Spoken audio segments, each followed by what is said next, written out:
जय हिंद दोस्तों। आज के क्लास में आप सभी का स्वागत है। जैसा कि हम लोग एक फतह बैच स्टार्ट किए थे यूपी टेट 2026 के लिए, और उसमें हम लोग केवल किस टॉपिक को हम लोग पढ़ रहे थे, मैथ में भी हम लोग दोनों, चाहे प्राइमरी लेवल हो चाहे जूनियर लेवल हो, दोनों का हम लोगों ने स्टार्ट किया था। तो आज फतह बैच का 6वां दिन है। अब तक आपको क्लियर हो गया होगा कि मेरे पढ़ाने का स्टाइल क्या है, कैसे आपको प्रैक्टिस करना है। मैं आपको क्वेश्चन भी दे रहा हूँ, प्रैक्टिस करने के लिए सारी चीज़ें दे रहा हूँ, ठीक है। और आपको क्वेश्चन प्रैक्टिस ज़रूर करना है। जो भी चीज़ें हैं क्वेश्चन प्रैक्टिस करिए। बिना क्वेश्चन प्रैक्टिस किए मैथ कुछ नहीं आएगा आपको, ठीक है। तो डे 6 को स्टार्ट करने से पहले डे 5 पर आधारित कुछ प्रीवियस ईयर क्वेश्चन को हम लोग पहले हल कर लेते हैं, फिर डे 6 हम लोग स्टार्ट करते हैं, ठीक है। तो आइए हम लोग स्टार्ट करें। तो डेट 5 पर आधारित यूपी टेट में आए हुए महत्वपूर्ण प्रश्न। पहला क्वेश्चन, प्रथम 50 प्राकृतिक संख्याओं का योग क्या होगा। तो 50 प्राकृतिक संख्याओं का योग क्या होगा, ये क्वेश्चन पूछ रहा है। तो मैंने आपसे बताया था कि योग सूत्र बताया था मैंने कि प्रथम n, एक फार्मूला मैंने बताया था, प्रथम n प्राकृतिक संख्याओं का योग, प्रथम n प्राकृतिक संख्याओं का योग। क्या मैंने फार्मूला बताया था, n इंटू n प्लस 1/2। तो प्रथम n का मतलब 1 से स्टार्ट, ठीक। तो पूछ रहा है प्रथम 50, यानी 1 से स्टार्ट करेंगे, 2 + 3 ... 50, ठीक। तो n का मान क्या होगा, n क्या है इसमें, नंबर ऑफ टर्म, पदों की संख्या, माने 1 से 50 तक कुल कितने संख्याएं हैं। तो 1 से 50 तक 1 2 3 से 50 है। तो n बराबर कितना हो जाएगा, 50। बस मान रख दीजिए, n into n plus 1/2। n का मान 50, 50 गुणे 50 1 51/2, ये हो जाएगा आपका 25, 25 गुणे 51, 25 गुणे 51 कितना होगा, 25 का नाम 25, 2 25 25 125 और 2 127, 1275। तो 1275 पहले का आंसर क्या होगा, 1275, ठीक है। तो यही है फार्मूला, और इसी तरह ये क्वेश्चन हल होगा। सीधे सीधे डायरेक्ट फार्मूला यूज करना है, और जितना ही क्वेश्चन आप हल करेंगे तभी फार्मूला आपको याद होगा। तो पहला हो गया। फिर दूसरा है 1 से 100 तक सभी सम संख्याओं का योग। तो प्रथम n सम संख्याओं का योग मैंने बताया था आपसे, क्या, n इंटू n प्लस 1, ये फार्मूला था। प्रथम n सम संख्याओं का योग। तो 1 से 100 तक, 1 से 100 तक सभी सम संख्या, यानी 1 से 100 तक, यानी कि 2 + 4 + 6 + ... 100, ठीक। तो n का मान क्या होगा बताइए, 1 से 100 तक है तो n का मान क्या होगा। चूँकि 1 से 100 तक में पदों की संख्या यदि निकालनी हो तो हर 2 2 2 4 6, यानी कि 1 से 100 तक में कुछ संख्याएं विषम होंगी, कुछ संख्याएं सम होंगी।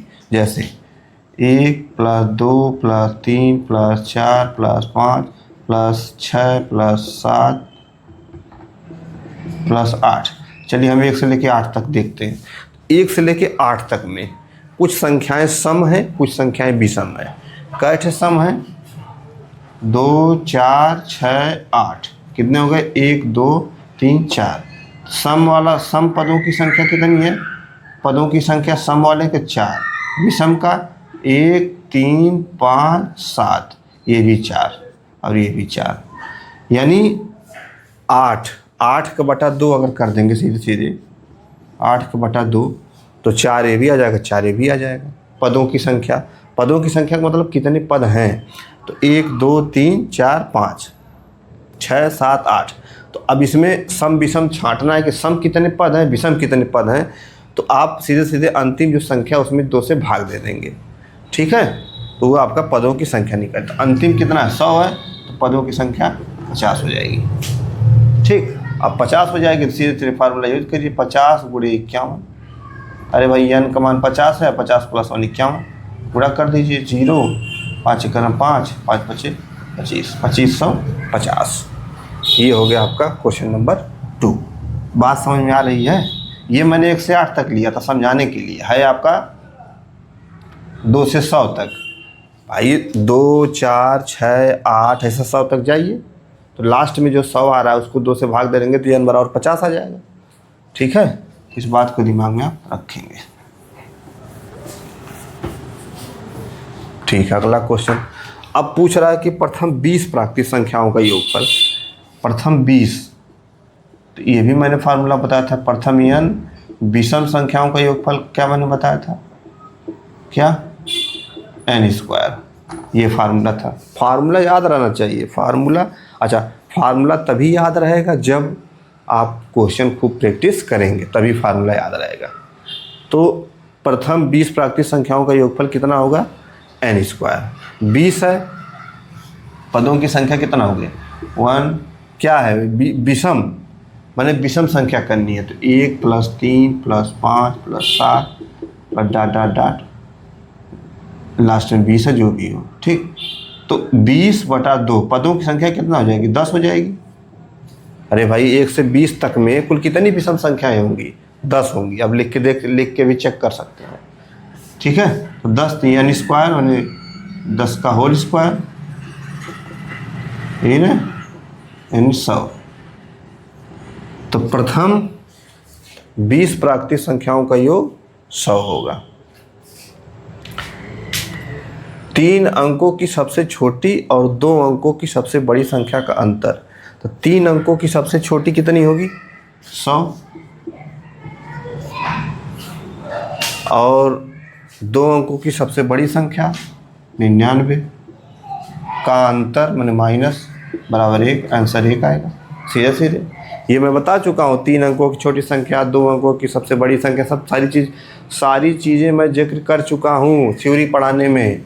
आपको थोड़ा सा भी उसमें सोचना नहीं है। जाके लेक्चर देखिए, समझिए। लेक्चर को बिना देखे क्वेश्चन सॉल्व मत करिए। पहले लेक्चर एक बार समझ लीजिए, अच्छे से कंसेप्चुलाइज कर दीजिए। कहीं कुछ फंस रहा है दिमाग में, कोई कन्फ्यूजन आ रही है तो उसको पूछिए, तब जाके आपका क्वेश्चन क्लियर होगा। ठीक है, अगला क्वेश्चन, 2 अंक की कुल कितनी संख्याएं संभव? 2 अंक की क्वेश्चन है। 2 अंक की कुल कितनी संख्याएं संभव है? 2 अंक की, तो 2 1 से लेके जाइए, देखिए कि 2 अंक की कितनी। 1, 2, 3, 4, 5, 6, 7, 8, 9, 10। 2 अंक की, एक तो 2 अंक है नहीं, 2 भी नहीं है, 3 भी नहीं है, यानी 10 से स्टार्ट होगा और कहाँ तक जाएगा? 100 3 अंक का हो जाएगा, फिर 99 तक जाएगा। यानी 2 अंक की संख्या कुल कितनी है? 10 से 99 तक है। ये तो क्लियर हो गया। 10 से 99 तक 2 अंक, हर में 2 अंक है, प्रत्येक संख्या में 2 अंक। 1, 0, 9, 10, 11, 12, 13, 14, 15, 16, सभी में देखिए 2 अंक है। 10 में 1 0 है, 11 में 1 1 है, 12 में 1 2 है, 13 में 1 3, ऐसे चलेंगे। 99 में 9 9 है। तो 10 से लेकर 99 तक सभी 2 अंकों की संख्याएं हैं। लेकिन पूछ रहा है कुल कितनी संख्याएं हैं। तो हमें तो ये पता चला कि 10 से 99 तक 2 अंकों की कुल संख्याएं हैं, लेकिन कितनी संख्याएं हैं नंबर में बताइए। 10 हैं कि 20 हैं कि 30 हैं, कितना है?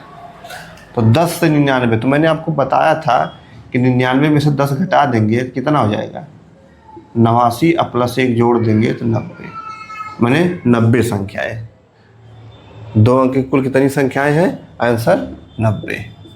कैसे, क्यों मैंने 99 में से 10 घटाया? जैसे 1, 2, 3, 4, 5, 6 तक है। ठीक, अब 1 से 6 तक कहे कि 1 से 6 तक कुल कितनी संख्याएं हैं, ये पूछे। अगर 1 से 6 तक कुल कितनी संख्याएं हैं, तो वैसे तो मैंने लिख के यहाँ पे छोटा है तो मैंने लिख दिया कि 1 2 3 4 5 6, तो आपने गिन लिया कि 1 2 3 4 5 6 हैं। 1 से 6 तक 6 हैं, लेकिन इसी 6 में से 1 घटा दीजिए ना, 6 - 1 5 हो गया, और इसमें 1 जोड़ देंगे तो 6 आ जाएगा, यानी कि 6।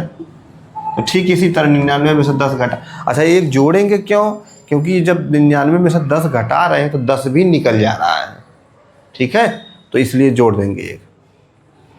अगला 3 अंकों की ऐसी कितनी संख्याएं हैं जो 5 से पूरी तरह विभाजित होती हैं। ये क्वेश्चन थोड़ा सा टेक्निकल है, लेकिन ये भी बहुत कठिन नहीं है, इसको भी आप आसानी से हल कर सकते हैं।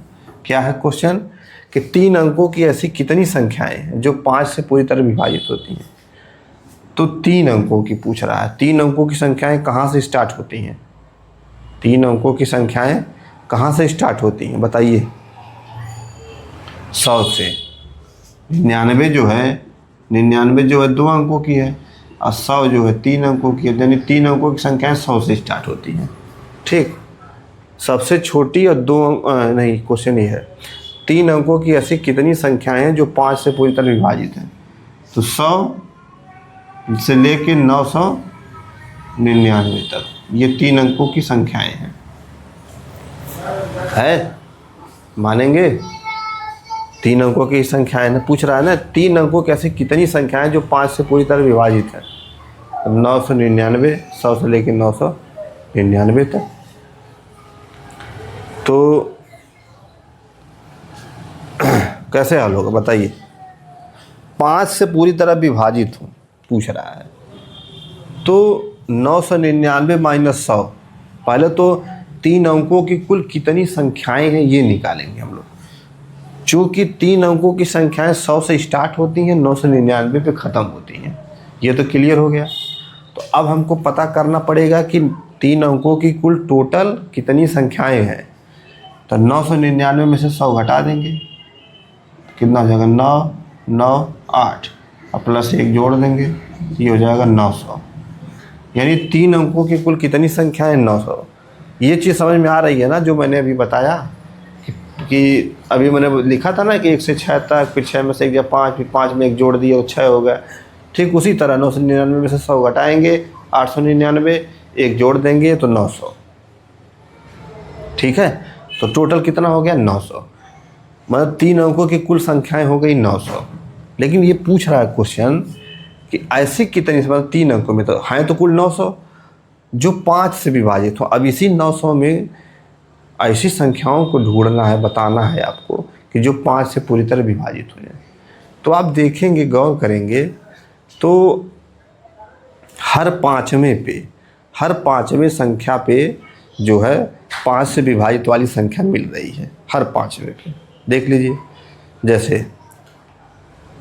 जैसे आप 100,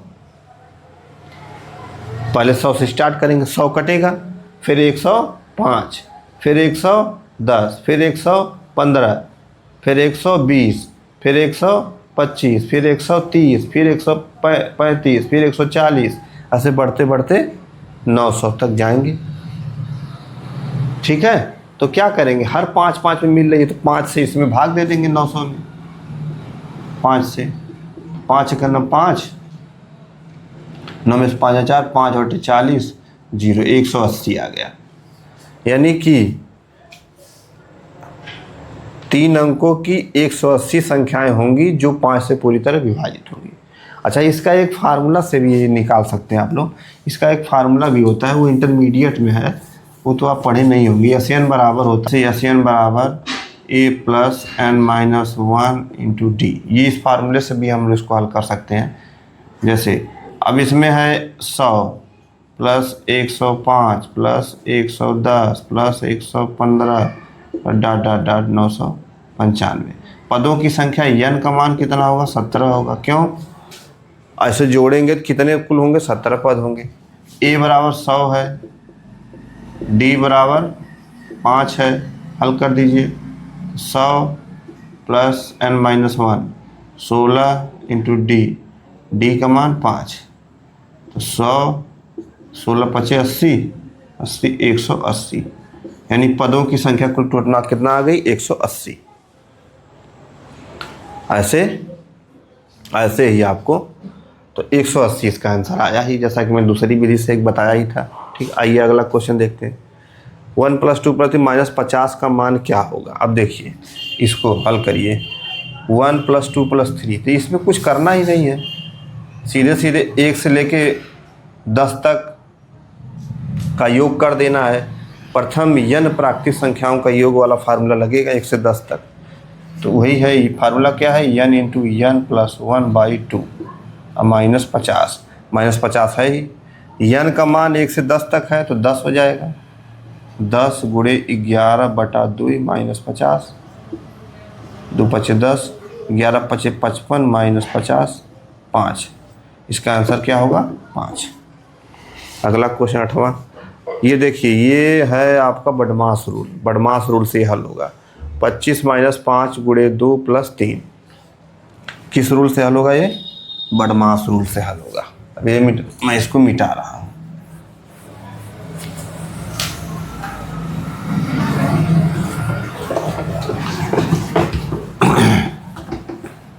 चलिए, क्या है? 25 - 5 गुणे 2 + 3। अब इसको बडमास रूल से हल करना है। तो बडमास रूल में से यहाँ लिख दीजिए BODMAS लिख दीजिए। अब क्या करना, ब्रैकेट है नहीं, ऑफ का है नहीं, डिवीज़न है, डिवीज़न मैंने भाग, भाग कहीं है, भाग भी नहीं है, मल्टीप्लिकेशन है, गुणा है, गुणा है तो गुणा पहले हल कर लीजिए। 25 - 10 + 3। अब एडिशन और सब्सट्रैक्शन जोड़ लीजिए, 25 3 28 - 10 कितना हो जाएगा 8 18। इसका आंसर क्या हो जाएगा? बराबर 18। दूसरा वाला इसी तरह, क्या है दूसरा वाला? 60 भागे 5 गुणे कोष्टक में 7 - 3। अब इसको हल करिए। देखिए ब्रैकेट है ना इसमें, पहले सबसे पहले ब्रैकेट 60 भागे 5 गुणे 7 में 3 जा 4। अब भाग है, गुणा है। तो जब मैंने आपको बताया था कि यदि केवल भाग और गुणा हो तो हमेशा लेफ्ट से राइट, तो सबसे पहले जो पड़ेगा उसी को हल कर लेंगे। तो 12 पचे 60, 12 गुणे 4 48 हो जाएगा आंसर। इसका आंसर 48 हो जाएगा। किसका? इसका। 4 प्लस, इसको हल किया जाए, 4 + 4 गुणे 4 - 4 भागे 4। अब इसको हल करना है।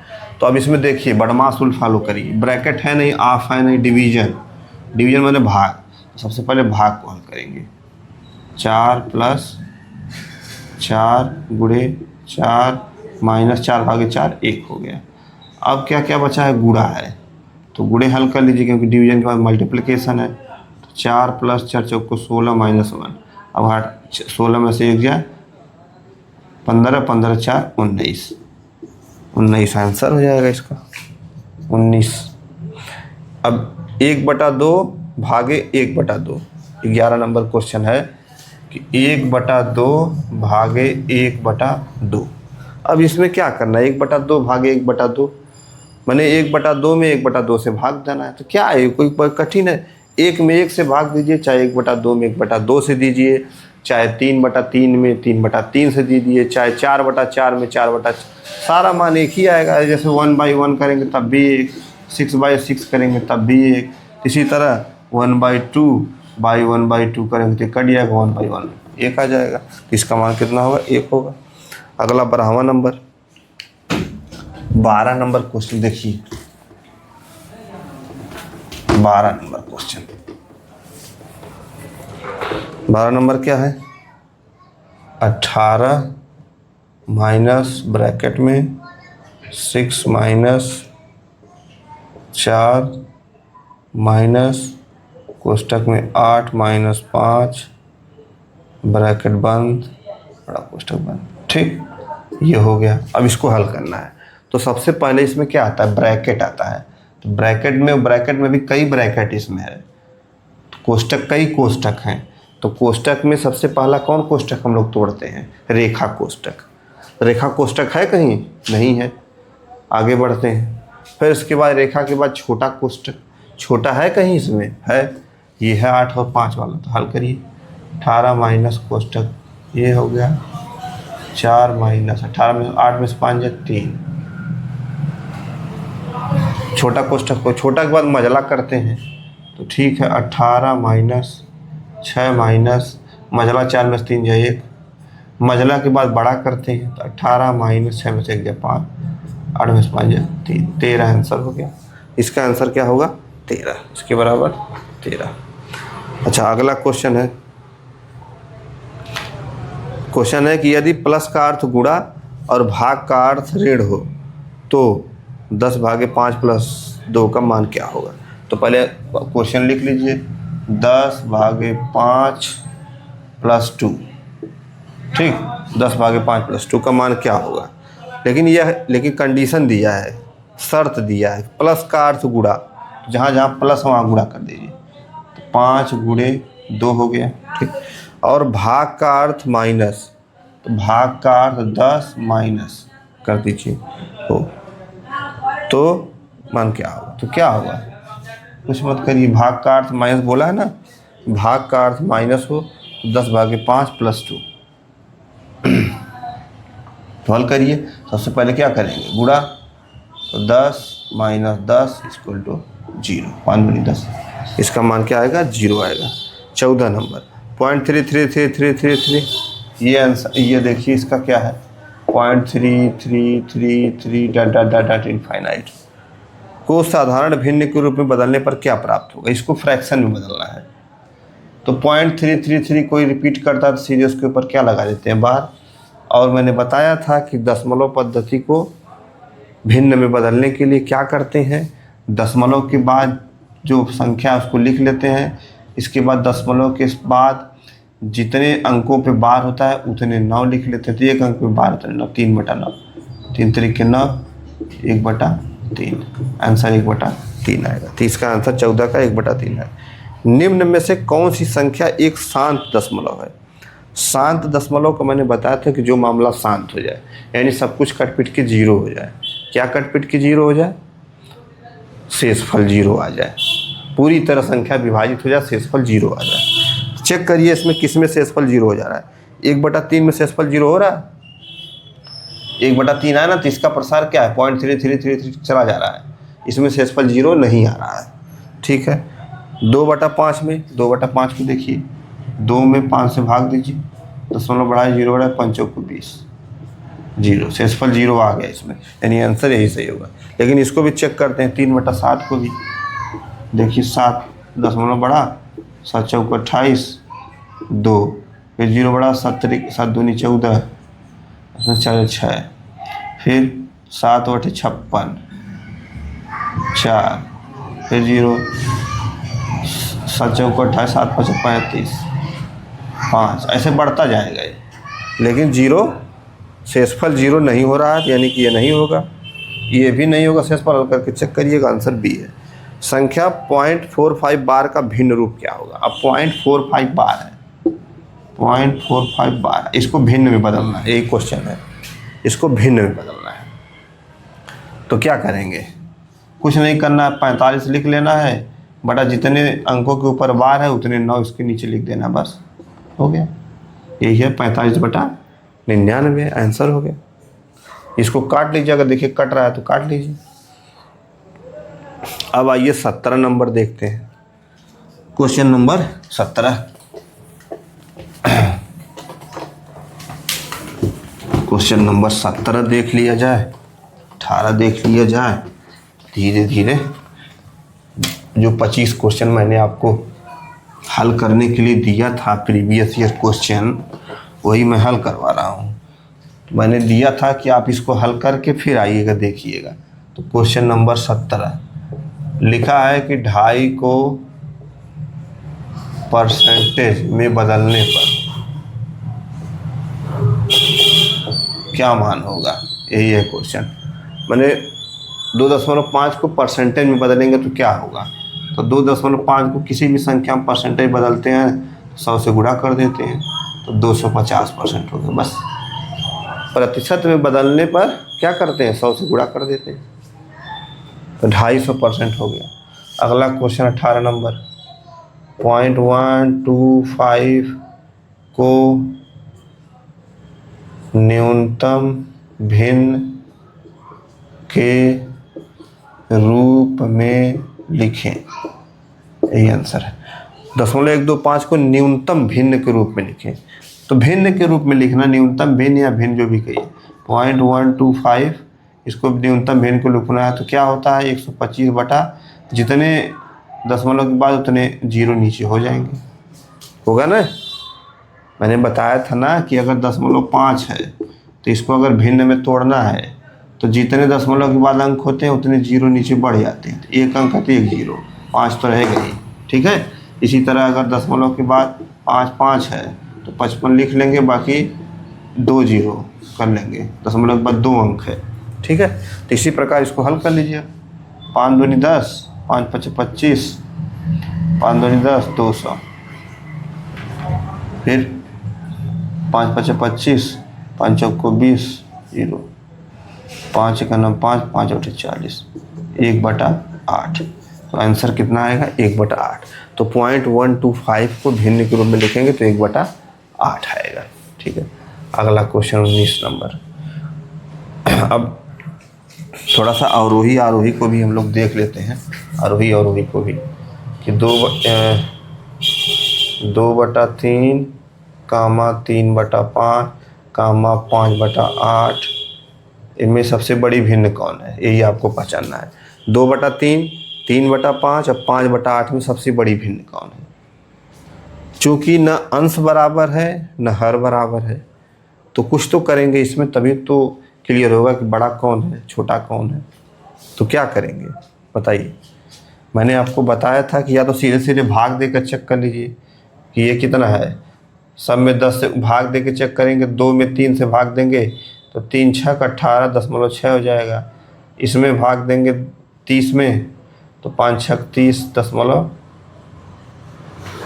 ये 3 6 का 18, 2 फिर 3 6 का 0.666, ये 0.6, ये भाग देंगे 5 में 8 से तो 8 6 का 48, 8 6 का 48, 2 बचा, 8 दूनी 16, ठीक है। तो ऐसे करिए 0.66, 0.6, अभी क्लियर नहीं हो पा रहा है, हालांकि क्लियर हो ही गया कि 0.66 है, 0.6, लेकिन अब इसको क्लियर कट करना अगर हो तो क्या करिए कि या तो अंश को बराबर कर दीजिए या तो हर को बराबर कर दीजिए। तो बराबर करने के लिए एलसीएम मैंने बताया था, एलसीएम निकाला जाता है। चलिए 2 3 5 का एलसीएम निकाल लीजिए। 2 3 5 का 2 3 5,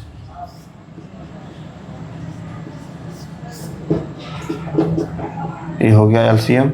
2 3 एलसीएम मैंने नहीं बताया, आज ही टॉपिक क्योंकि मैं एलसीएम एचसीएफ बताऊंगा। आज का टॉपिक ही है एलसीएम और एचसीएफ। 2 3 6 5 30, यानी अंश का एलसीएम मैंने निकाला तो 30 आया। अब ऐसा एक काम करिए कि गुणा ऐसा करिए कि तीनों का अंश आपस में बराबर हो जाए, ठीक। तो अगर 30 30 से करेंगे, 30 दूना 60, 30 3 90, तो कितने से किया जाए गुणा। 2/3, 3/5, 5/8, 30 करना है, ऊपर 30 लाना है। तो 6 कितना 15, 15 3 15, 15 5 कितना किया जाए 10 से, 10 दूनी 20, 2 3 30, इसमें कितने 15 15 से कर दिया जाए, 15 15, इसमें 10, इसमें 10, इसमें 6, इसमें 6, ठीक है। तो 15 दूनी 30 बटा 15 3 45, 30 बटा 50, 30 बटा 48, ठीक। 30 30 30,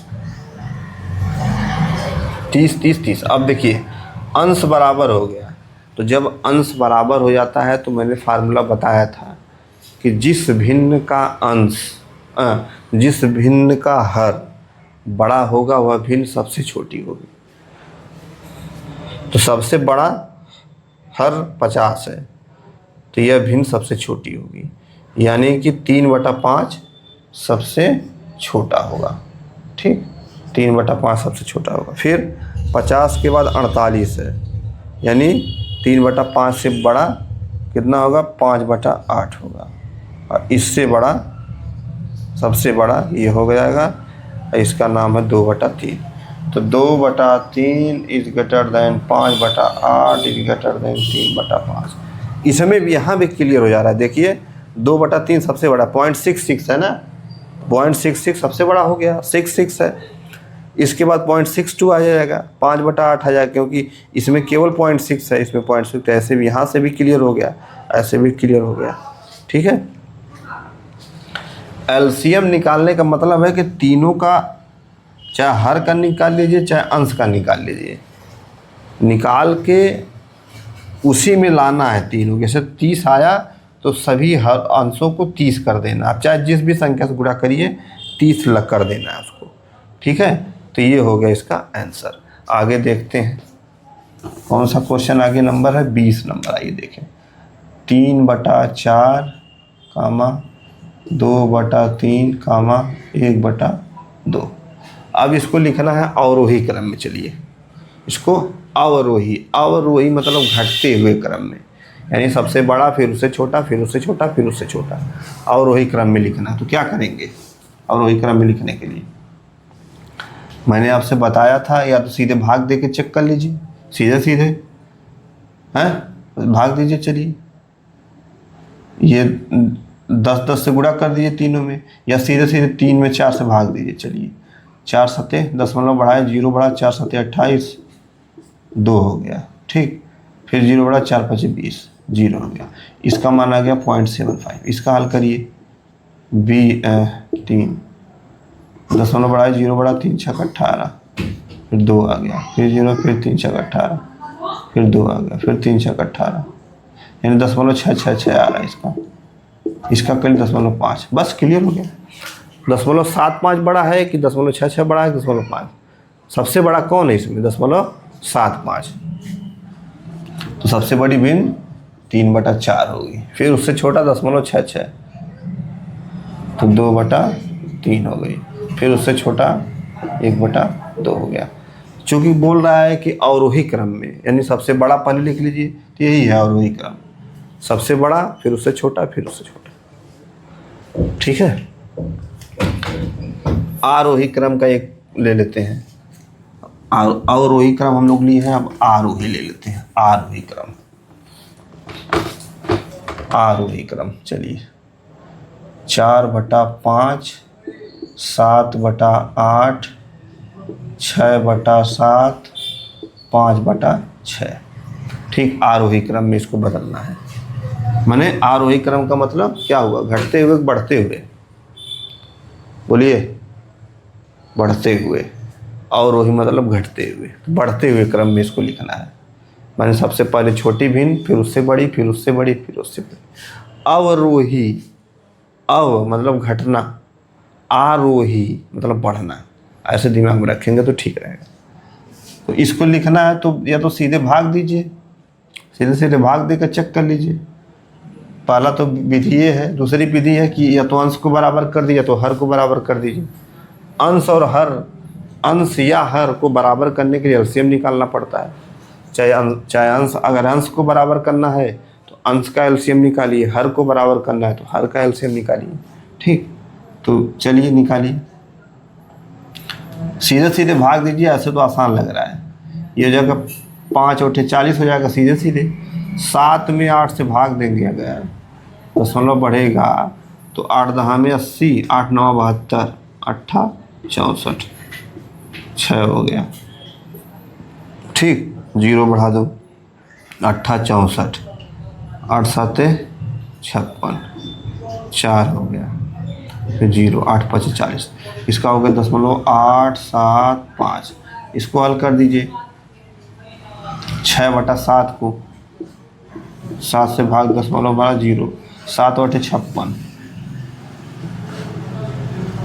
10 में 6 जा 4, फिर 0 बढ़ा, 7 5 35, फिर 5, फिर 0 बढ़ा, 7 7 49, 1 आ गया, फिर 0 बढ़ा, 7 1, ऐसे करते जाइए, हल करते जाइए। 0.8571, इसको कर दीजिए 5/6 को,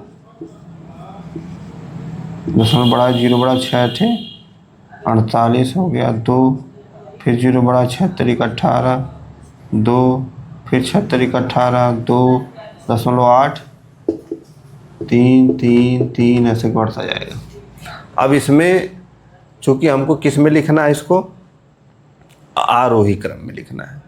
आरोही क्रम का मतलब सबसे छोटा वाला लिख लो पहले। तो इसमें सबसे छोटा कौन है? 0.8 है कि 0.875 है कि 0.8571 है, 0.833 है। तो सबसे छोटा कौन है? 0.8 है, 4/5 हो गया। फिर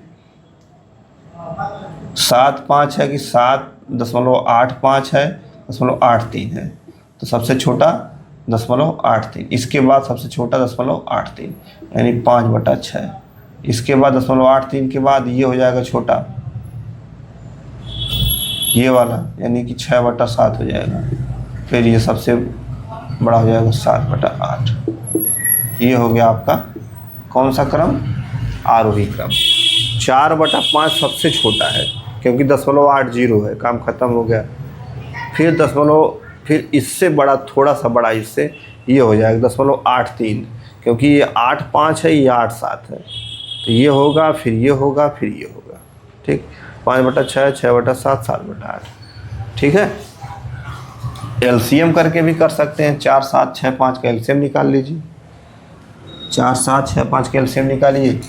अभी एलसीएम मैंने आपको बताया नहीं है, गुणनखंड विधि भी बताई नहीं है, तो थोड़ा सा दिक्कत हो रही होगी आपको। एक क्वेश्चन है कि 5/6 और 6/7 का अंतर क्या होगा, ये भी एक क्वेश्चन आता है। 5/6 और 6/7 का अंतर, तो अंतर क्या है? 6 और 7 का एलसीएम 42, 6 7 42, 6 7 6 42 में 6 से भाग देंगे 7 आएगा, 7 से 5 में गुणा करेंगे तो 7 × 5 माइनस 7 6 6 × 6। ये समझ में आ रहा मैंने कैसे किया? 6 और 7 का एलसीएम लिया तो 42 आया। ठीक, अब 6 से 42 में भाग देंगे तो 7 आएगा। जो 7 आएगा उससे इसके अंश में गुणा करेंगे तो 7 × 5 हो गया, माइनस है तो माइनस उतार लिया। 7 6 42, फिर 7 से इसमें देंगे 6 आएगा, उस 6 से इस 6 में गुणा करेंगे 36 हो जाएगा। 6 × 6 35 माइनस 36 बटे 42। तो 35 में 36 या -1 बटे 42, ये हो गया -1 बटे 42। अगला क्वेश्चन चलिए, पूछ रहा है कि 2/7 में क्या जोड़ा जाए, क्या जोड़ा जाए कि वह 1 बन जाए। ये आंसर है, क्वेश्चन यही है कि 2/7 में ऐसी कौन सी संख्या जोड़ दी जाए कि वह 1 बन जाए। माने 2/7 में मान लीजिए x जोड़ दिया जाए तो इसका मान 1 हो जाए। यही क्वेश्चन पूछ रहा है। तो बस कुछ नहीं करना, x का मान निकाल लीजिए 1 - 2/7। इसको जब इधर करेंगे, समीकरण जब मैं बताऊंगा तो लेफ्ट से राइट, राइट से लेफ्ट जाने पे ये जो प्लस है उधर जाएगा तो माइनस हो जाएगा। 7 का नाम 7 में 2 5, 5/7 यानी 5/7। 2/7 में यदि 5/7 जोड़ देंगे 7 हो गया, 5 2 7, 7 7 काटेगा 1 आ गया। ठीक है, तो 1 हो जाना चाहिए। 2/7 में क्या जोड़ें तो 5/7 जोड़ेंगे तो 1 आ जाएगा। ठीक है, समझ में आ रही है बात? 1 2 क्वेश्चन और है, फिर इसके बाद हम लोग टॉपिक स्टार्ट करते हैं। यदि किसी भिन्न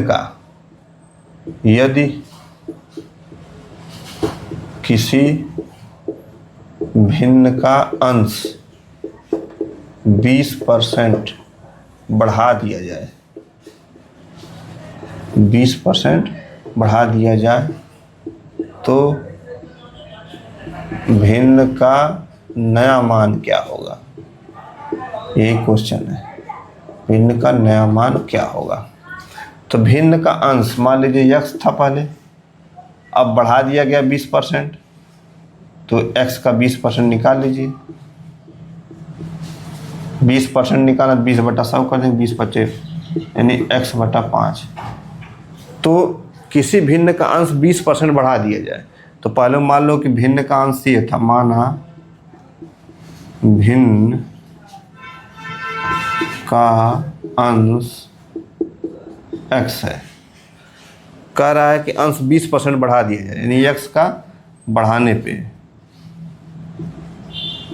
x का 20% यानी x बटे 5 बढ़ा देना है। तो पहले x अंश था, अब x में x बटा 5 बढ़ जाएगा। 5 का 5 एक 6x बटा 5 हो जाएगा। अब अंश जो है 6x बटा 5 हो जाएगा। तो भिन्न का नया मान क्या होगा? तो भिन्न का नया मान यही होगा, अंश जो है 6 बटा 5 गुना बढ़ जाएगा। अंश 6 बटा 5 गुना बढ़ जाएगा। कैसे? देख लीजिए, ये पहले x था, फिर x बटा 5 और इसमें बढ़ गया, तो अब कुल मिल के हो गया 6 बटा 5, यानी अंश जो है 6 बटा, जो भिन्न प्राप्त होगी, जो नई भिन्न होगी, उसमें जो अंश होगा वो 6 बटा 5 गुना बढ़ जाएगा। ठीक है। अगला क्वेश्चन है कि सबसे छोटी अभाज्य संख्या, सबसे छोटी अभाज्य संख्या और सबसे छोटी संयुक्त संख्या का योग क्या होगा? यही है क्वेश्चन, सबसे छोटी अभाज्य संख्या। तो सबसे छोटी अभाज्य संख्या क्या है? अभाज्य संख्या मैंने बताया था प्राइम नंबर। प्राइम नंबर का क्या है कंसेप्ट, क्या है परिभाषा? कि जिसके केवल दो गुणज हो। ठीक है, जिसके केवल दो फैक्टर हो, जिसको केवल 2 फैक्टर हो, 2 गुणनखंड हो, वो क्या होता है? अभाज्य संख्या कहलाती है। तो पूछ रहा है कि सबसे छोटी अभाज्य संख्या, तो 2 से स्टार्ट होता है, 3, 5, 7, इसके भी 2 गुणनखंड, सबके 2 फैक्टर हैं। सबसे छोटी अभाज्य संख्या 2 हो गई। फिर कह रहा है सबसे छोटी संयुक्त संख्या। संयुक्त संख्या मतलब कंपोजिट नंबर यानी भाज्य संख्या। तो सबसे छोटी भाज्य संख्या क्या होगी? भाज्य का मतलब है कि जिसके 2 से अधिक गुणनखंड हो। तो चलिए 1 है, 2 है, 3 है, 4 होगी, क्योंकि 4 का 2 से अधिक गुणनखंड है, तो 4 हो गया। योग पूछ रहा था 4 2 6, आंसर हो जाएगा 6। ठीक है, तो ये हो गया 25 क्वेश्चन, प्रीवियस ईयर क्वेश्चन था। ठीक है, अब आइए हम लोग स्टार्ट करते हैं एलसीएम और एचसीएफ। एलसीएम अर्थात लोएस्ट कॉमन मल्टीपल, जिसको हिंदी में हम लोग कहेंगे लघुत्तम समापवर्ती, और हिंदी में शॉर्टकट में कहा जाता है लस, तथा HCF highest common factor, HCF highest common factor, जिसको हम हिंदी में कहते हैं महत्तम समापवर्तक, और हिंदी का शॉर्टकट है मस। अब अंतर देखिए, हिंदी के दोनों शब्दों में अंतर देखिए, यहाँ पवर्त है, यहाँ पवर्तक है।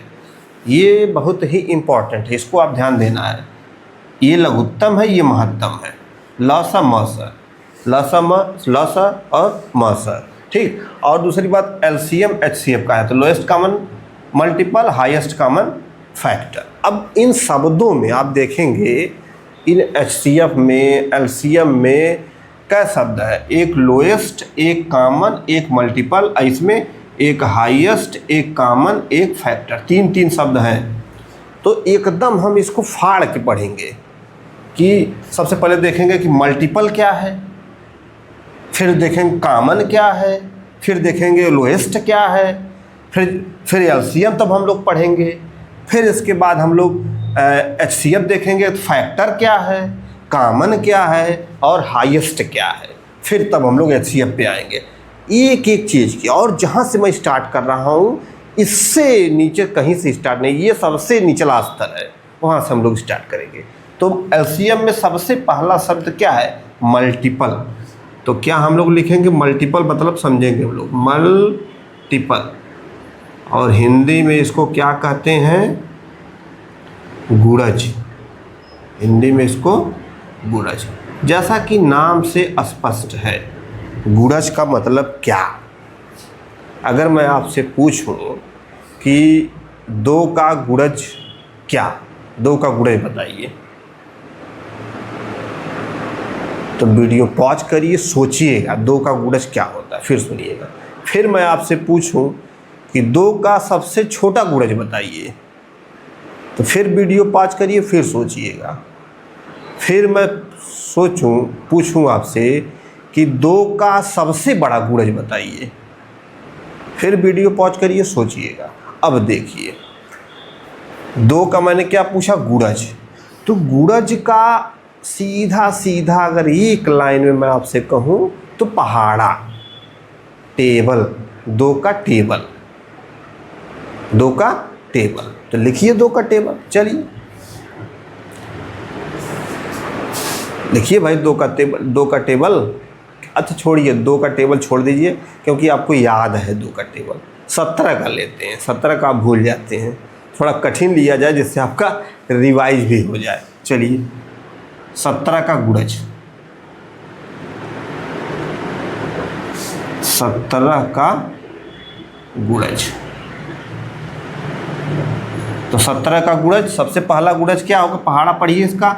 17 का नाम 17, 17 दूनी 34, 17 तिया 51, 17 चौको 68, 17 पचे 85, 17 छक्का 102, 17 साते 119, 17 अठे 136, 17 नवा 9 साते 63, 9 का नाम 9 6 15, 153, 17 दाम में 170। बस खत्म हो गया, 17 का पहाड़ा हो गया, गुणज हो गया। नहीं भाई, अब तक तो पहाड़ा आप 17 दाम में 170 तक ही जाते थे, लेकिन जब ये तो हमने पहाड़ा बता दिया ठीक है ये टेबल ही है, लेकिन गुणज कह रहा है तो 170 पे ही जाके 17 की दुनिया नहीं ख़त्म होती है, इसके आगे भी है। तो क्या है, चलिए लिखते हैं। इसमें कितना जोड़ेंगे, 17, 17 इसमें जोड़ देंगे अगर तो 187 हो जाएगा। फिर 17 इसमें जोड़ेंगे, मतलब 17 ग्रहियाँ, फिर 17 बरहियाँ, 13हियाँ, 14हियाँ, ऐसे लिखते लिखते आप चले जाइए। अच्छा, तो सबसे 17 का अंतिम गुणज तब क्या होगा, 17 का अंतिम गुणज डिफाइन नहीं है, अनंत होगा। क्योंकि 17 का पहाड़ा तो हम लोग ठीक है 170 तक हम लोग पढ़ते हैं, 17 दाम 170, बात खत्म। लेकिन गुणज जब आएंगे तो उसके आगे भी जाता है, 187, फिर आगे करते करते इनफाइनाइट, अनंत। तो 17 का अंतिम गुणज क्या है, अनंत। 17 का पहला गुणज या सबसे छोटा गुणज क्या है, स्वयं 17। तो गुणज समझ में आया। अच्छा एक चीज़ और देखिए, जिस संख्या का एक गुणज है, ये सब गुणज हैं ठीक, उसी संख्या से सारे गुणज पूर्णतः विभाजित हो रहे हैं। देखिए जैसे 51/17, 17 तिया 51, कट गया, शेषफल 0। जितने गुणज हैं वो सब संख्या से विभाजित हो रहे हैं। तो दिमाग में रखना है, गुणज का मतलब यही होता है, ठीक है। तो अच्छा, लिखने की कोई आगे आप लिखते जाइए ना, 17 बरहियाँ, 17 तेरहियाँ, 17 लिखने से आप लिख जाइए, आपकी अगली पीढ़ी लिखेगी, फिर अगली पूरी पृथ्वी कम पड़ जाएगी भाई लिखने के लिए, तब भी डिफाइन नहीं कर पाएंगे कि 17 का अंतिम गुणज क्या है या 17 का सबसे बड़ा गुणज क्या है, नहीं डिफाइन कर पाएंगे, ठीक है। सबसे छोटा गुणज तो 17 है, लेकिन सबसे बड़ा गुणज, सबसे अंतिम गुणज पता करने के लिए पूरी पृथ्वी कम हो जाएगी, पूरा आपका पीढ़ी खत्म हो जाएगी। एक पीढ़ी दूसरे, एक पीढ़ी के आप हमने लिखा फिर छोड़ दीजिए अगली पीढ़ी के लिखने के लिए, फिर वो भी लिखेगा, इसे लिखते कोई नहीं पता चलेगा, इनफाइनाइट है, ठीक है। तो 17 का गुणज ये हो गया। अब गुणज तो आपको समझ में आ गया होगा। अब आइए हम लोग एक और है फैक्टर। फैक्टर जिसको हम लोग क्या कहते हैं, भाजक। इसीलिए मैं इंग्लिश और हिंदी दोनों लिख रहा हूँ, भाजक। अब फैक्टर, तो फैक्टर का अर्थ क्या है, सीधा सीधा जैसे 18 का फैक्टर में लिखना चाहूँ, 18 का भाजक। 18 का भाजक क्या क्या होगा ये मैं लिखना चाहूँ तो 18 का भाजक, तो आपको कुछ पता चल रहा होगा। भाजक मतलब कि 18 किस संख्या से कट जा रहा है, 18। तो 18 में किस संख्या से भाग चली जा रही है और शेषफल 0 हो जा रहा है, वही 18 का भाजक होगा। ठीक, तो लिखिए चलिए, 1 से कटेगा 18, बिल्कुल कटेगा, 1 से भाग देंगे तो कट जाएगा।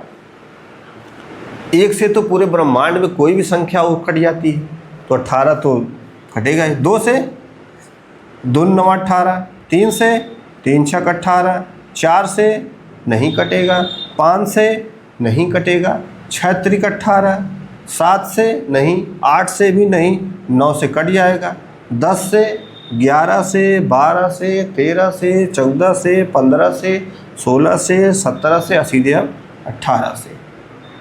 तो ये हो गया 18 का भाजक।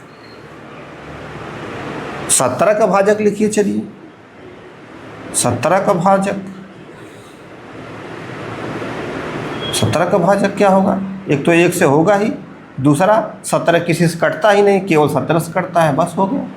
17 का भाजक 1 और 17, और 17 का गुणज देखिए, लिखते चले जाइए, 17 का भाजक 1 और 17। तो भाजक किसी भी संख्या का भाजक या फैक्टर, अच्छा इसको गुणनखंड भी कहते हैं, मैंने फैक्टर या भाजक लिखा है, या इसको गुणनखंड भी कहीं कहीं कहते हैं, गुणनखंड या भाजक या फैक्टर कुछ भी कह लीजिए। तो 17 का भाजक निश्चित है, यानी किसी भी संख्या का भाजक निश्चित होता है, भाजकों की संख्या निश्चित होती है, लेकिन किसी भी संख्या का गुणज निश्चित नहीं होता, वो इनफाइनाइट जाता है। पहला डिफरेंस तो ये हो गया भाजक गुणज में। दूसरा देखिए, ये देखिए मैं ऐसा बनाता हूँ, अब देखिए अगर यहाँ मैं लिखता हूँ 17 का गुणज, इधर मैं लिखता हूँ 17 का गुणज, तो क्या होगा 17 का गुणज? 17 34, 17 हो जाएगा एक, तो फिर 51 68 85 डॉट डॉट डॉट डॉट, ठीक। इसी 17 का भाजक लिखो, इधर हम लिख दें का भाजक, 17 का भाजक। अब देखिए 17 का भाजक क्या है? 1 है और 17 है, ठीक। 17 का गुणा 17 का भाजक। अब देखिए यहीं पे देखिए, ध्यान से देखिएगा, किसी भी संख्या का गुणज, किसी भी संख्या का गुणज या तो वह संख्या स्वयं होती है, मतलब मिनिमम किसी भी संख्या का गुणज या तो देखिए वह संख्या स्वयं है, सबसे छोटा, जैसे 17 का सबसे छोटा गुणज 17 ही है, और 17 का भाजक 1 है और 17 है। तो भाजक में, भाजक को यदि आप गौर करेंगे तो भाजक, किसी भी संख्या का भाजक या तो वही संख्या होगी या तो उससे कम होगी। नहीं समझ में आया? इससे यही मैं निष्कर्ष निकालना चाह रहा हूँ कि किसी भी संख्या का भाजक या तो स्वयं वही संख्या होगी या उससे कम होगी, और गुणज में किसी भी संख्या का गुणज या तो वही संख्या होगी या उससे अधिक होगी। देख लीजिए 17 का गुणज या तो 17 है, फिर उसके आगे है। 17 का भाजक या तो 17 है या तो उससे कम है, या इससे गुणज अधिक होता है उस संख्या से, भाजक उस संख्या या तो वही संख्या होगी या तो उससे कम होगा। ये अंतर आपको दिमाग में रखना है। तो गुणज, भाजक, फैक्टर, ये चीज़ें आपको समझ में आई होंगी। पता नहीं कितना समझ में आया, लेकिन अब इससे आसान तो कोई नहीं बताएगा। भाजक, किसी भी संख्या का भाजक का मतलब वह संख्या किस संख्या से कट जा रही है, पूर्णतः कट जा रही है, शेषफल 0 आ जा रहा है। और गुणज का मतलब है कि उसका पहाड़ा, टेबल पढ़ते चले जाइए इनफाइनाइट तक, तो ये गुणज हो गया। तो फैक्टर और मल्टीपल, ये तो आपको क्लियर हो गया होगा, ठीक है। अब अगला शब्द, इसी में आगे का शब्द देखते हैं कि आगे का शब्द क्या है। आगे का शब्द बड़ा इंटरेस्टिंग है। देखिए अब एक शब्द, जैसे अब 2 का हम लोग लिख रहे हैं, चलिए 2 का गुणज, 2 का गुणज। अब हम लोग निकालेंगे एलसीएम, अब हम लोग एलसीएम समझेंगे, ठीक। तो एम का मतलब मल्टीपल, गुणज हम लोग समझ लिए, कॉमन और लोएस्ट, ये तो हम लोग अभी समझ लेंगे अभी इसी उदाहरण से। तो 2 का गुणज लिखिए। चलिए 2 का गुणज लिखिए। तो 2 का गुणज क्या है? बस वही 2 दूनी 4, 2 तिहाई 6, 2 चौको 8, 2 छक 12, 2 साते 14, 16, 18, 20, 22, 24, 26, 28, 30, 32, 34, 36, 38, डाटा आगे चलता चला जाएगा। कोई तो अगली पीढ़ी के लिए दे दीजिए लिखने के लिए, अगली पीढ़ी आपकी लिखेगी, वो भी नहीं लिख पाएगी, पूरी पृथ्वी कम पड़ जाएगी, इसे बढ़ता जाएगा। 2 का गुणज। चलिए अब हम लेते हैं 3 का गुणज। निकालना हमको क्या है? 2, 3, 4 इनका एलसीएम निकालना है। एलसीएम 2, 3, 4 का निकालना है। तो 2 का गुणज, 3 का गुणज। 3 का गुणज लिख लीजिए इसी तरह 3, 6, 3 तरीके 9, 3 चौको 12, 3 पचे 15, 3 छक 18, 3 सत्ते 21, 3 आठे 24, 3 नवा 27, 3 दाम 30, 3 33, 3 36, 39, 42, 45, 48, 51, 54, 57, 60, 63, 66, ऐसे बढ़ते चले जाइए। चलिए 4 का गुणज लिखिए। गुणज की इंग्लिश क्या होती है? मल्टीपल। चलिए 4 दूनी 8, 4 तिहाई 12, 4 चौको 16, 4 पचे 20, 4 छक 24, 4 सते 28, 4 अठे 32, 4 नवा 36, 4 दहा में 40, 44, 48, 4 52, 4 56, 4 60, 60, 64, 68, 72, डाट। ठीक, तो मल्टीपल तो हम लोग लिख लिए। मल्टीपल माने गुणज। 3 शब्द है ना इसमें, लोएस्ट कॉमन मल्टीपल।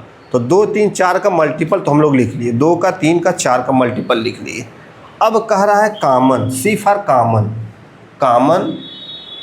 कॉमन।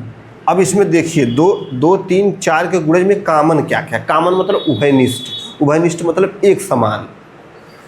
चलिए 2 है यहाँ पे, यहाँ 2 है, कहीं नहीं है। 4 भी नहीं है। 6 है, कहीं है। 6 कहीं है, नहीं है। 8, 9, 8 है इसमें, लेकिन इसमें नहीं है। ठीक है 12, ये देखिए 12,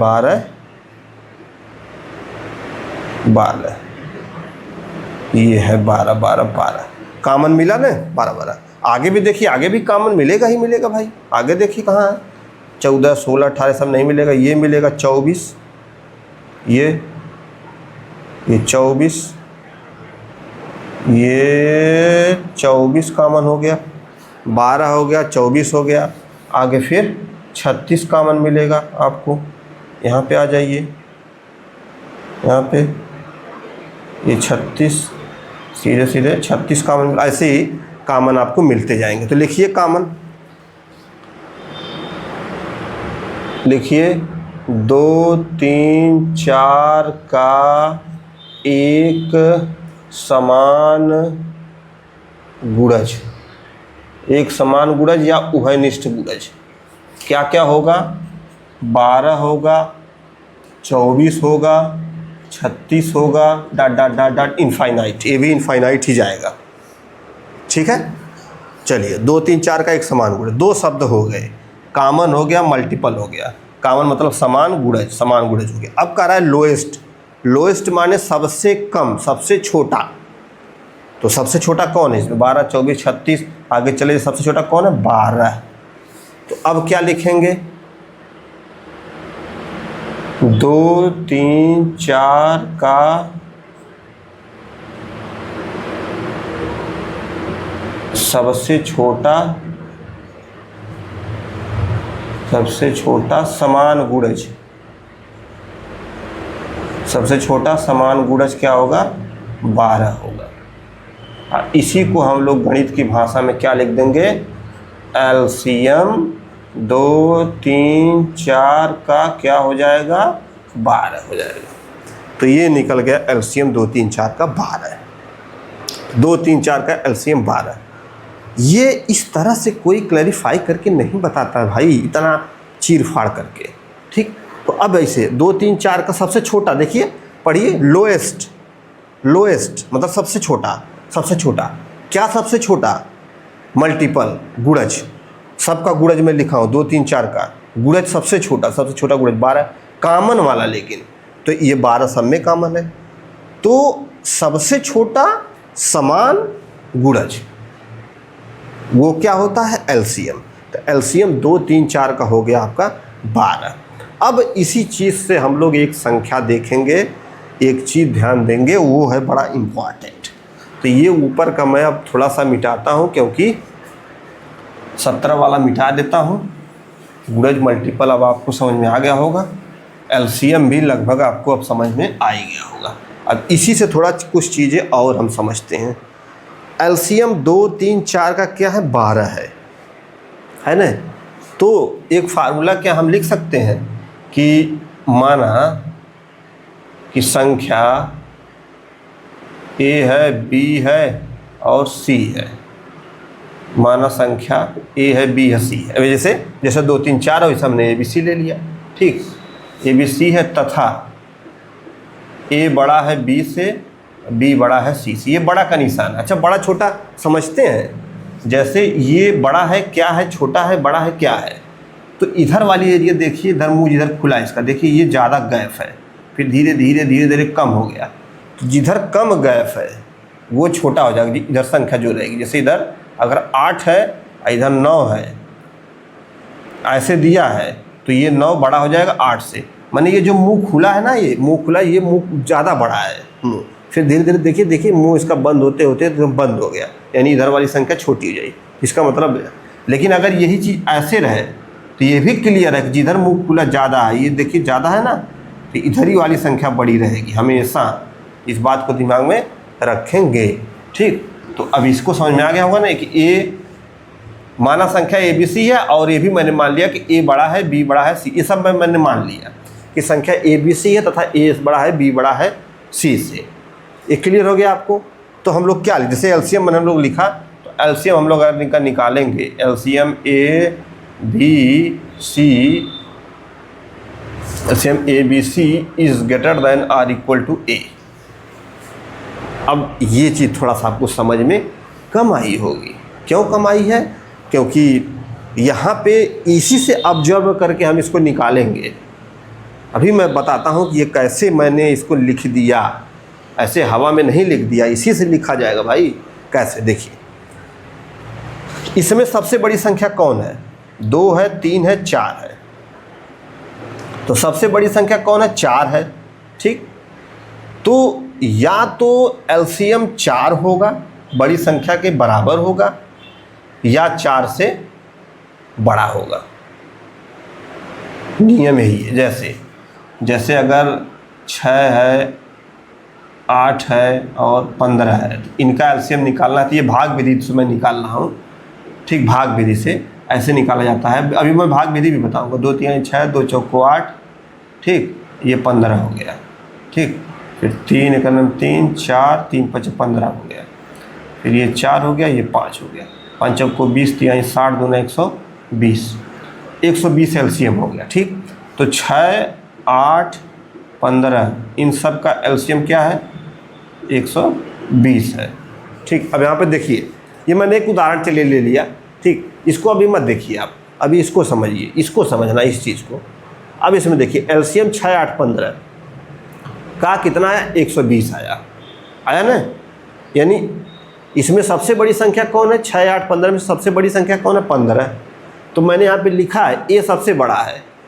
तो या तो एलसीएम ये जो 2 चिन्ह बने हैं, एक चिन्ह ये बना है, एक चिन्ह ये बना है, तो इसको अगर 2 चिन्ह को अलग अलग करेंगे तो या ये बराबर एक हो जाएगा, एक ऐसे हो जाएगा। तो इसको 2 भाषा हम लोग सीखते हैं, ऐसे LCM A B C is greater than A, या या LCM A B C is equal to ए।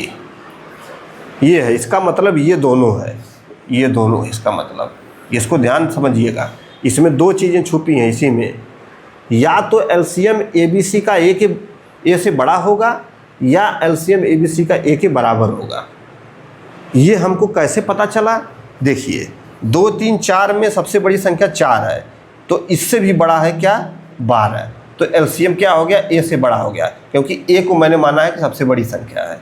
तो 4 से भी बड़ा एलसीएम 12 हो गया। यहाँ भी देखिए बड़ा है, ठीक, लेकिन बराबर भी मैंने लिखा है कि ए के बराबर भी हो सकता है, ये भी मैंने लिखा है। जैसे देखिए 2 और 4 का एलसीएम क्या होगा? 4 होगा। 2 और 4 का एलसीएम 4 होगा।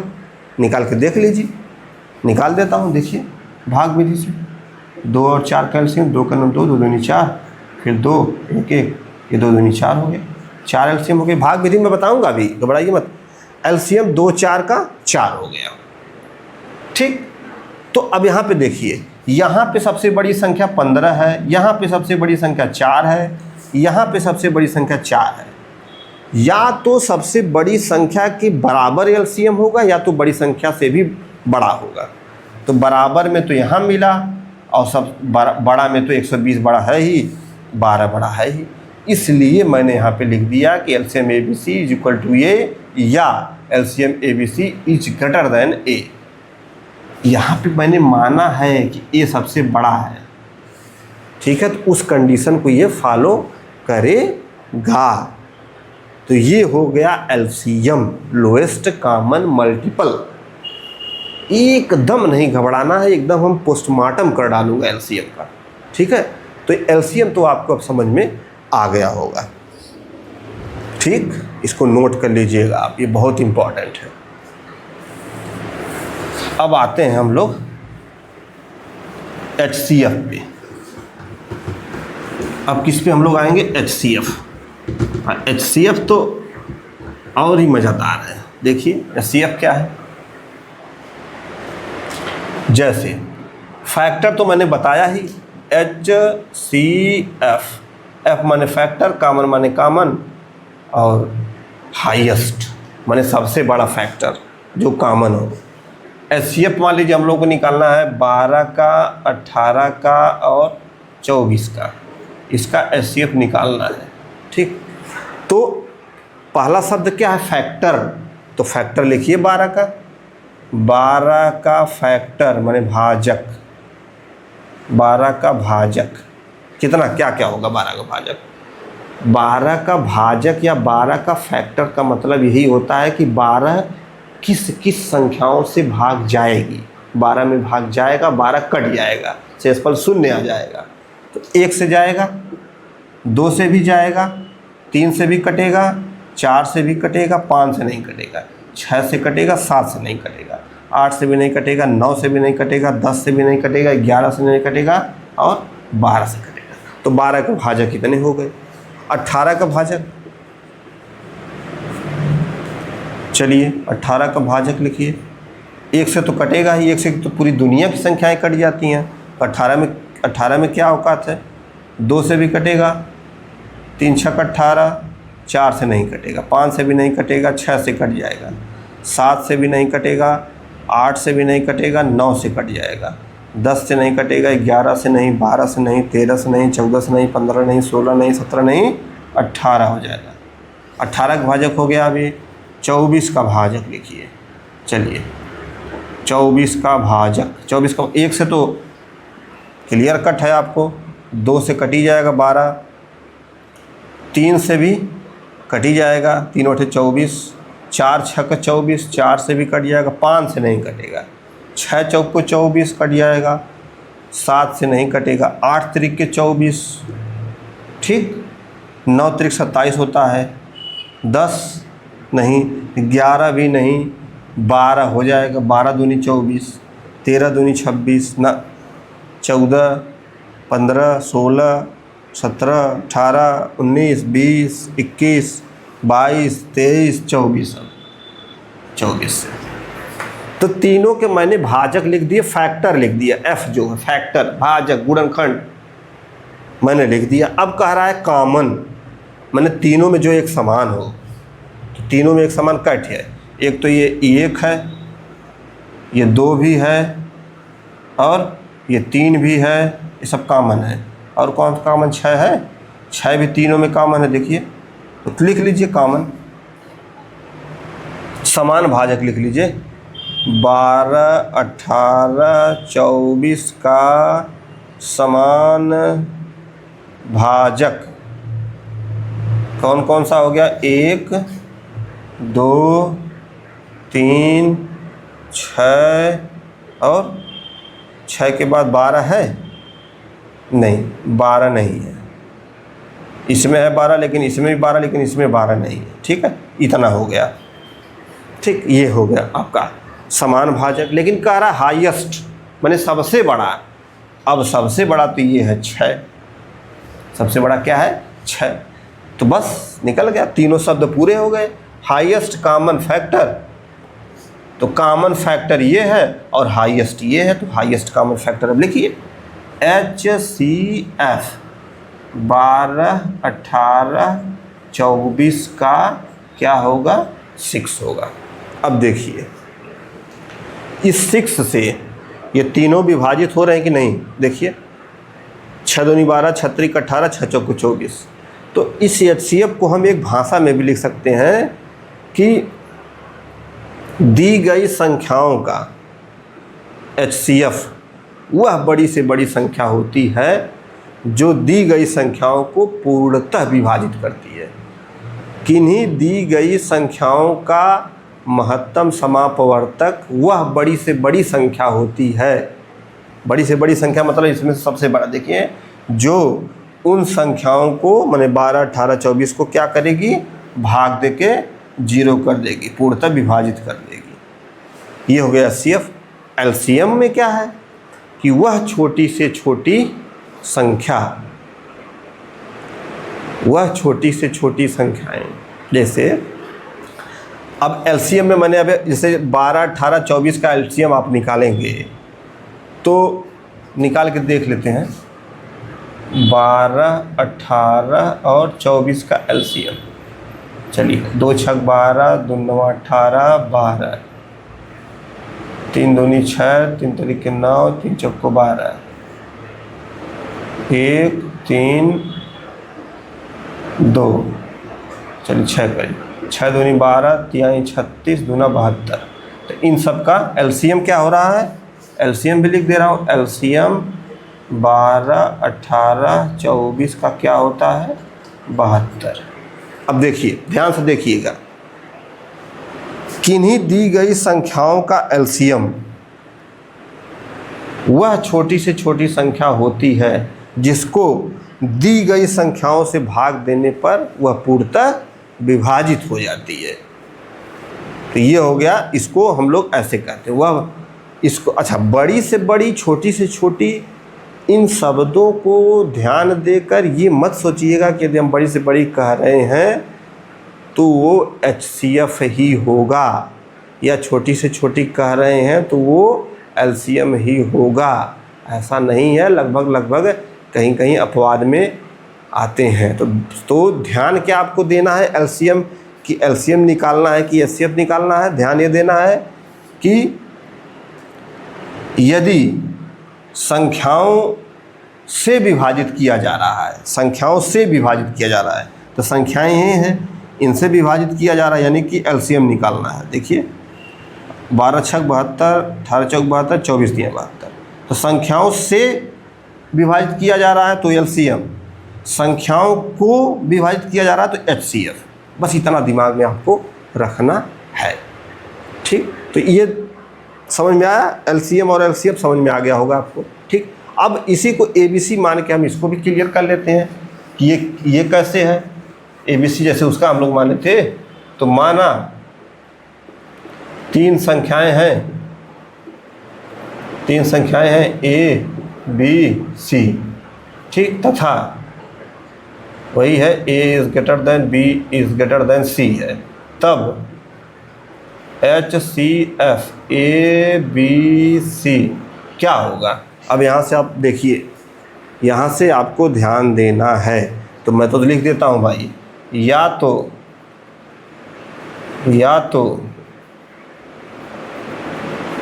ध्यान दीजिए, या तो बराबर होगा किसी के, या तो किसी से छोटा होगा। तो किससे? वही C के। अब देखिए C क्या है? C सबसे छोटा है। अब इसमें देखिए 12, 18, 24 का HCF 6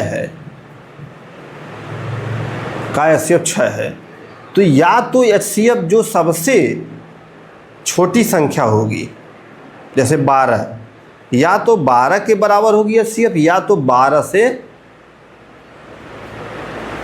क्या होगी, अधिक की कम। यहाँ पे देखिए ध्यान से कि HCF क्या है? 12, 18, 24 का 6 है, यानी कि सबसे कम कौन है? 12 है, 12 से भी छोटा है। तो HCF जो दी गई संख्याएं हैं उनमें जो सबसे छोटी संख्या है उससे या तो छोटा होगा या उसी के बराबर होगा। देखिए C सबसे छोटा है, यहाँ पे मैंने माना है, तो या तो C के बराबर हो जाएगा, या C से भी, या C ही सबसे बड़ा होगा। ठीक है, यहाँ पे देखिए। अच्छा, और एक आध दो देख लेते हैं उदाहरण। चलिए, जैसे 2, 3, 6 को ले लेते हैं HCF, 2, 3, 6 को। तो इसका HCF क्या होगा 2, 3, 6 का? तो अगर मैं निकालूँ तो 2, 3, 6, 2, 3, फिर 3, कितना आ गया? 3, 2, 3, 6। ये हो गया आपका LCM। 2, 3, 6 का 2 का फैक्टर 1 और 2, 3 का फैक्टर 1 और 3, 6 का फैक्टर 1, 2, 3, 6। ठीक, तो अब इसमें देखिए एक कॉमन है, और कोई कॉमन दिख रहा है? और कोई कॉमन, तो इसका HCF 1 होगा, LCM 6 होगा। अब देखिए एक है ना, यानी कि 2 से भी छोटा हो गया। देखिए मैंने ये जो HCF निकला है C से भी छोटा, C के तरफ मुंह है, यानी C बड़ा है। अब मैंने C किसको माना है? जो दी गई संख्याएं उनमें जो सबसे छोटी संख्या है उसको C माना है। तो सबसे छोटी संख्या यहाँ पे 2 है, 2 से भी छोटा है HCF, यानी C से भी छोटा है ये HCF। ठीक है, तो HCF या तो दी गई संख्याओं में जो सबसे छोटी संख्या उससे छोटा होगा या उसके बराबर ही होगा। तो ये हो गया HCF और LCM। तो हाईएस्ट कॉमन फैक्टर। और अब इससे अच्छा, इससे इतना क्लियर कट तो मुश्किल है कि कोई बताए। नोट कर लीजिएगा इसको। ठीक है, अब हम लोग पढ़ते हैं किसको? थोड़ा सा भिन्नों के LCM और HCF को, भिन्नों के LCM और HCF को, भिन्नों के। चलिए, चूँकि भिन्नों का आप जान ही रहे हैं, करना क्या रहता है? भिन्नों का LCM व HCF। तो भिन्न का LCM, किसी भी भिन्न का LCM निकालना है तो क्या है? अंश का LCM बटे हर का, सभी हरों का HCF। ठीक, और HCF निकालना हो, फार्मूला लिख लीजिएगा। तो अंश का HCF बटे हर का LCM। ठीक है, ये है फार्मूला, इसको आप नोट कर लीजिएगा। अगर दशमलव में है, जैसे 0.5, 0.6, 0.8, इनका निकालना है तो क्या करेंगे? इसको भिन्न में बदल देना। 5/10, 6/10, 8/10। अब ये भिन्न हो गई। अब इसका इस विधि से निकाल सकते हैं। चलिए उदाहरण लेते हैं, कैसे? इसी का निकाल लेते हैं, इसी का 5, 6, 10। ठीक है, 5, 6, तो ये 5/10 है, 6/10 है, 8/10 है, 3 भिन्न है। इन्हीं तीनों का क्या निकालना है? LCM निकालना है। तो क्या होगा LCM? चलिए यहीं पे मैं लिख देता हूँ LCM क्या होगा। इसको ऐसे कोष्टक में किया, यहाँ लिख दिया LCM इज इक्वल टू। तो भिन्न का LCM मतलब अंश का LCM, यानी 5, 6, 8 का एलसीएम, 5, 6, 8 एलसीएम बटे हर का, यानी 10, 10, 10 इसका एचसीएफ। ठीक, तो आप 5, 6, 8 का एलसीएम निकाल लीजिए, बस कुछ करना थोड़ी है। चलिए यहाँ निकालिए, 5, 6, 8, 5 का नम कटेगा, नहीं कटेगा, 2 से काटिए। चलिए, अच्छा 5, 2 3 6, 2 चौको 8, 3 5 4 नहीं कटेगा, तो 5 चौको 20, 3 60, दूनी 120, 100 ये हो जाएगा 120। एचसीएफ निकालना है 10 10 10 का, तो तीनों का एचसीएफ क्या हो जाएगा, 10 हो जाएगा। 10 10 कट गया, क्या आ जाएगा, 12। तो एलसीएम इतना का 12 आएगा। बात समझ में आई? ठीक है। फिर और इसी तरह से कोई और संख्या लेके आप हल कर सकते हैं। एचसीएफ भी इसी का एचसीएफ निकालिए, इसी का। चलिए, एचसीएफ 5/10, 6/10, 8/10, इसका एचसीएफ क्या होगा, तो 5, 6, 8 का एचसीएफ, 5, 6, 8 का एचसीएफ, और फिर 10, 10, 10 का एलसीएम। तो कुछ नहीं, 5, 6, 8 का एचसीएफ आप निकालेंगे तो क्या होगा, 1 आएगा, निकाल के देखिएगा। और 10, 10, 10 का एलसीएम निकालेंगे तो आप कितना आ जाएगा, हमको लगता है 10 आ जाएगा, 1/10, आंसर 1/10 हो जाएगा। बात समझ में आ रही है? ये मैं क्या कर रहा हूँ, क्या नहीं कर रहा हूँ, ये भिन्नों का हो गया। दशमलव वाला भी भिन्न में बदल के निकाल सकते हैं, तो इसको भी आप नोट करिए। आइए, एक फार्मूला और है, फिर विधियाँ मैं बताता हूँ कैसे निकालना है। जो भाग विधि एक है, एक गुणनखंड विधि है, 2 विधियाँ हैं सर निकालने के। इसके बाद हम लोग सीधे क्वेश्चन पे आएंगे। एक है कि एक फार्मूला है कि पहली संख्या गुणे दूसरी संख्या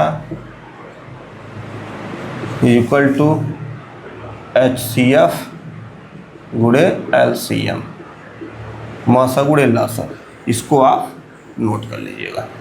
यानी कि कोई 2 संख्या यदि है तो उन दोनों का गुणनफल इज इक्वल टू उनके एलसीएम और एचसीएफ के गुणनफल के बराबर होता है। किन्हीं 2 संख्याओं का गुणनफल उन्हीं दोनों संख्याओं के एलसीएम और एचसीएफ के गुणनफल के बराबर होता है। तो ये हो गया आपका एक फार्मूला, इसको भी आप नोट कर लीजिएगा।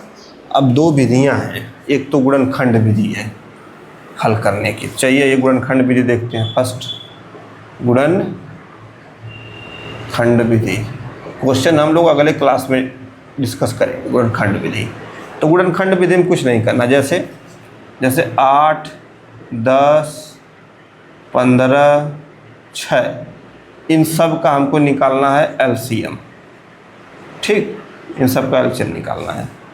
तो गुणनखंड विधि में आप हम लोग क्या करते हैं कि इनके अभाज्य गुणनखंडों को निकालते हैं, अभाज्य गुणनखंड। ठीक है, तो सबसे अच्छा तरीका क्या है कि आप ऐसे ही सीधे सीधे भाग देकर चेक करते चले जाइए। जैसे 8 है, 10 है, 15 है, 6 है। ठीक, अब कोई ऐसी संख्या चूज करिए जिससे अधिक से अधिक संख्याएं इसमें से कट जाएं। तो 2 अगर हम लेते हैं, सबसे छोटा 2 है तो 2 लेते हैं, तो 2 से 8 भी कट जाएगा, 2 से 10 भी कट जाएगा, 2 से 6 3 भी कट जा रहा है तो 2 ले लीजिए। 2 चौको 8, 2 पचे 10, 15 नहीं कटा तो 15 को ऐसे उतार लेना है, 2 तिहाई 6। ठीक, फिर ऐसी संख्या हम लेंगे जो ज़्यादा से ज़्यादा को काट सके। देखिए 5 15 तो 5 ले लीजिए, 4 वैसे ही रहेगा, 5 का 5, 5 तिहाई 15, फिर 3 हो गया। अब 3 3 दिख ही रहा तो फिर 3 ले लीजिए, 4 1 1 1 हो गया, फिर 4 ले लीजिए, 1 1 हो गया। तो ये हो गया आपका एलसीएम। क्या एलसीएम हो गया, 2 गुणे 5 गुणे 3 गुणे 4, कितना हो गया एलसीएम, 2 गुणे 5 गुणे 3 गुणे 4, 2 पचे 10, तिहाई 30, चौको 120। 8, 10, 15, 6 का एलसीएम 120 होगा। अब इन्हीं का HCF निकालना है। यदि HCF 8, 10, 15, 6 इन्हीं का HCF निकालना है। तो HCF निकालने के लिए या तो आप जो इसमें जब सबसे छोटी संख्या है उससे सबसे छोटी वाले में भाग दीजिए, फिर जो शेषफल आए फिर उसमें भाग दीजिए। ये एक प्रक्रिया है, अपना सकते हैं। ठीक, वो बड़ी संख्याओं के लिए होता है, वो बड़ी संख्याओं के लिए। तो इसके लिए सबसे अच्छा है कि 8 का भाजक लिख लीजिए। 8 का भाजक क्या होगा? 1 होगा, 2 होगा, 4 होगा और 8 होगा। 10 का भाजक लिख लीजिए।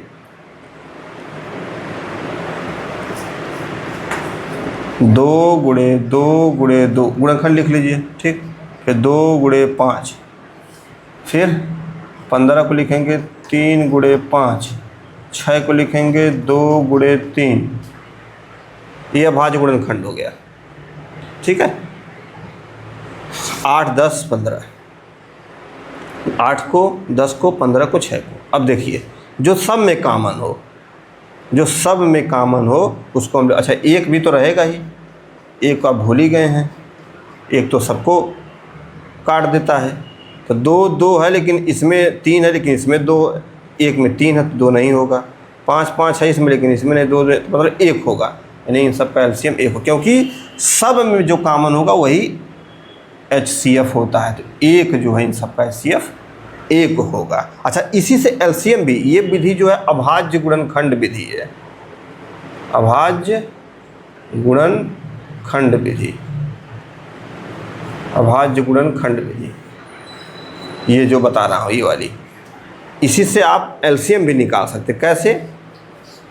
कुछ नहीं करना है। जैसे 2 2 2 है तो इन 3 2 को ले लीजिए आप एक साथ, तो 2 हो गया। ठीक, फिर इसके बाद 5 5 है, ये 2 5 को ले लीजिए, 5 हो गया। ठीक, अब 3 बचा, 3 ये बचा, तो ये 3 को एक साथ ले लीजिए।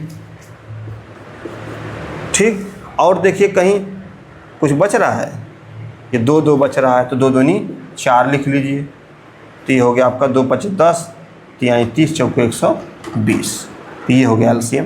तो ये अभाज्य गुणनखंड विधि से ये HCF मैंने निकाला तो 1 आया, और एलसीएम मैंने निकाला तो 120 आया। तो अभाज्य गुणनखंड में संख्याओं को अभाज्य गुणनखंड में तोड़ देना है। उसके बाद देखना है, HCF निकालने के लिए देखना है कि जो सब में कॉमन हो वो HCF हो जाएगा, और जो सब में कॉमन हो वो तो लिखना ही है। एलसीएम निकालने के लिए जो सब में कॉमन हो तो लिखना ही है, बाकी जो बचे हैं उनको भी लिखना है, तो उससे एलसीएम निकल जाएगा। ये विधि जो मैंने बताई ये भाग विधि है। गुणनखंड विधि ये थी, ये मैंने थोड़ा सा मिस्टेक कर दिया, गुणनखंड विधि ये थी। ये जो है ये भाग विधि से एलसीएम मैंने निकाला, और भाग विधि से ही HCF भी निकलता है। उसमें क्या करते हैं कि जैसे उसमें करते हैं कि जो सबसे छोटी संख्या तो 6 है, तो 6 से 8 में भाग देंगे, उससे बड़ी वाले में 6 का नम 6, 2 आ जाएगा। ठीक, फिर इस 2 से 6 में भाग देंगे तो 6, 0 आ जाएगा। तो ऐसे करते चले जाएंगे, बढ़ते जाएंगे। तो जो ठीक, तो ये है गुणनखंड विधि। और जितना भी मैंने अब तक बताया इस पे आधारित मैं क्वेश्चन प्रैक्टिस अगले क्लास में करूँगा। अच्छा, कहीं कोई कन्फ्यूजन हो, कुछ भी हो तो आप पूछ सकते हैं। ठीक है, तो एलसीएम HCF लगभग आपको थ्योरी तो समझ में आ गई होगी, थ्योरी। और कुछ क्वेश्चन जब प्रैक्टिस कराऊंगा तो कुछ थ्योरियाँ जो उसमें कनेक्ट होती हैं, जैसे भाग विधि वाला है ये मैं जब क्वेश्चन बताऊंगा तो उसी में आपको क्लियर कर दूंगा, भाग विधि वाला क्लियर कट एकदम। ठीक है, आज समय कम है इसलिए मैं इसको थोड़ा सा यहीं पे इस क्लास को समेट रहा हूँ। ठीक है, तो आज का डे 6 समाप्त होता है, डे 6 समाप्त होता है। अब हम लोग डे 7 में प्रवेश करने वाले हैं, लेकिन जब डे 7 हम लोग पढ़ेंगे तो उससे पहले डे 6 पे आधारित क्वेश्चन यूपी टेट में जो आए हैं प्रीवियस ईयर क्वेश्चन और प्रैक्टिस क्वेश्चन को पहले हल करेंगे, फिर हम लोग डे 7 स्टार्ट करेंगे। अच्छा, आज के लेक्चर पे बेस्ड जो क्वेश्चन है वो मैं कम्युनिटी पे डाल दूंगा, उसको आप लेक्चर देखने के बाद उसको आप हल करेंगे। ठीक है, तो मिलते हैं आपसे अगले लेक्चर में। Thank you.